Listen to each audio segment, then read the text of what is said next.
The slave market on Vordax 9 reeked of burning plasma, desperation, and rot. Beneath the twin suns, alien species of every shape and size lined up in cages. Some snarled, others cried. But in the last cage, slumped in the shadows, sat one figure who did neither. She was a Zelvery, a species once known for their psychic prowess, now nearly extinct after the war.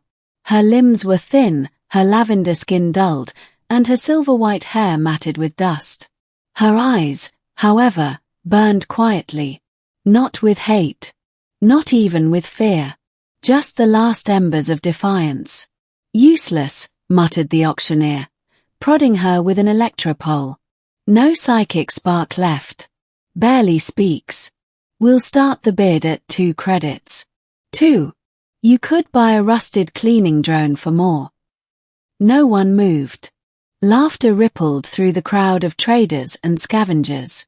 A slaver shouted, "She'd probably break if you tried to feed her." And then someone spoke. "I'll take her."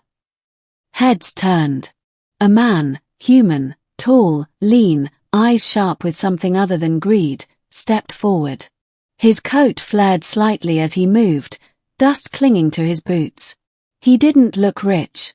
Just determined. The auctioneer blinked. "You'll, what?" "I'll take her," he said again, tossing a small credit chip. "Full price." Murmurs spread. Humans were rare in this part of the galaxy, especially at slave auctions. No one knew his name, but they'd remember what he did next. She didn't speak during the journey. The man didn't press her. He piloted a patched-up hauler, the Wayfarer's Light, and gave her a small cabin with clean blankets and a door that locked from the inside. He left food. Water. No chains. No orders. She sat in silence for days. On the 5th night, he found her standing at the edge of the observation deck, staring at the stars. "You planning to run?" he asked softly. She turned. Her voice was quiet, hoarse. "I don't have anywhere to go." He nodded. "That's fair." Silence again. "Why did you buy me?" she asked. He didn't answer right away. Finally, he said, "Because no one else saw you as a person." That stunned her more than she let on. Weeks passed. Slowly, she healed. She learned his name was Marcus Train, a former Terran fleet engineer who'd walked away from war after too many wrong orders. He salvaged derelicts now, repaired forgotten satellites, helped stranded miners, and somehow he made space for her in all of it. He asked nothing in return. But word of the human with a Zelvery slave spread faster than Marcus expected. On Rim Station Cordell, a bounty hunter approached him. "Sell her to me," the lizard-faced mercenary hissed. "The black markets on Kaitara will pay triple." Marcus didn't blink. "No." The hunter grinned. "You misunderstand. That wasn't a request." The fight lasted 12 seconds. Marcus limped away with a cracked rib. The hunter didn't walk away at all. "What are you doing?" she demanded, later, tending his wounds. "You're risking your life for me." He winced but smiled. "You're not a slave. You're a person. And I'm just making sure the rest of the galaxy figures that out." "You're foolish," she whispered. "Probably." Then the bounty went up. A full patrol from the Hellion Syndicate, the group that had originally trafficked her species, intercepted them near the Bleeding Nebula. "You're harboring stolen property," the captain sneered.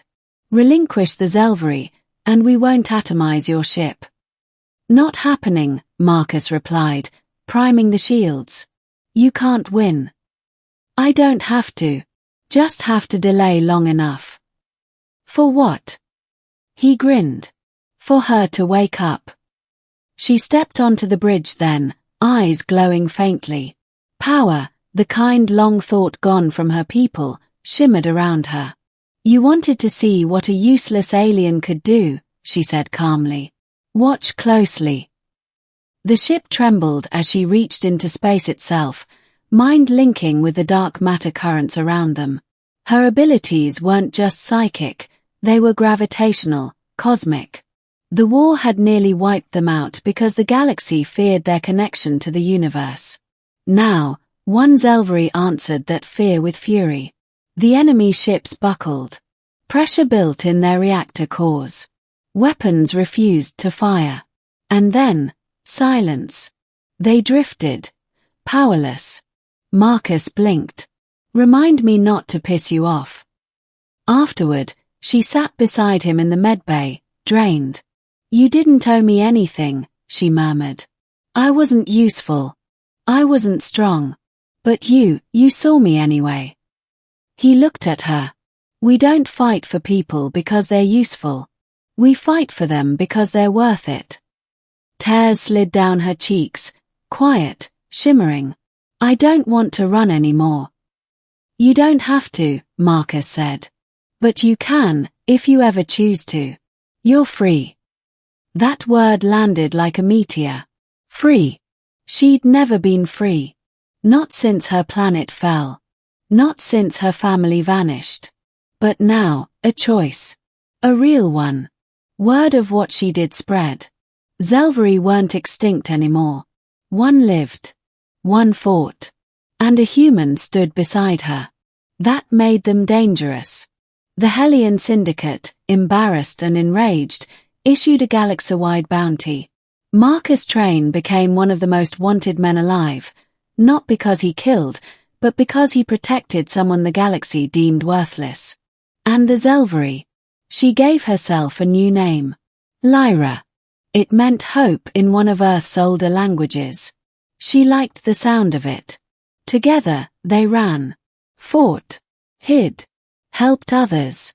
Freed more like her. Slaves, exiles, broken things the galaxy discarded. Their legend grew. And every time someone asked Marcus why he risked it all for just one alien, he always said the same thing. She's not just anything. Years later, at the edge of known space, when the two of them were old names whispered like myth, a young pirate cornered them in a decrepit port. You're Marcus Train, the pirate spat. And that's the witch. The Zelvery. I've heard stories. Marcus, greyer now, smirked. Then you know how this ends. The pirate sneered. They say you bought her. That she was nothing. Lyra stepped forward, cloak swirling, eyes glowing with starlight. I was never nothing, she said. I was just waiting for someone to believe. The pirate hesitated. And ran. They stood on the observation deck that night. Do you ever regret it? Lyra asked softly. Buying you, he said. No. Not once. She leaned on the railing beside him. No one ever gave me a chance before you, she whispered. He shrugged. No one gave me a reason to fight before you. Stars stretched endlessly ahead of them. Whole galaxies, new beginnings. Lyra smiled. Then let's keep flying. Marcus took her hand. Yeah, he said. Let's.